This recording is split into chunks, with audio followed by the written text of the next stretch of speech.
And I think just dealing with the reality of that unpleasant emotion and trying to understand it logically, think through it, and then make conscious, intentional decisions rather than just getting wrapped up in the emotion of it all is a pretty good first step to take. Does that make it easy? No, of course not. That's the unfortunate thing about unpleasant affect, unpleasant emotion, right?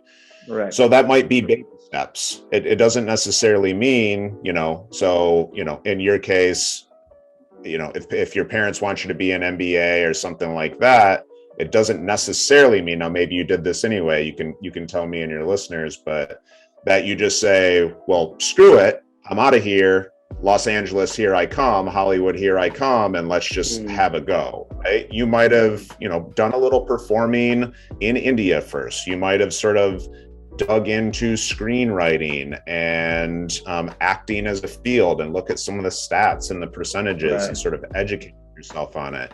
You may have started to dip your toe in the water. You didn't just necessarily do a cannonball, right? Right. So I think being thoughtful and strategic about it is a really important piece, because you're right, that you are running risks and potentially, disrupting relationships that can be really meaningful.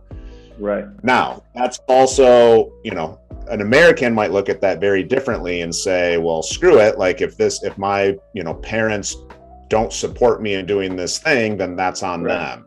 That's a little different, I think, depending on the culture that you're talking about and the different emphases on family ties and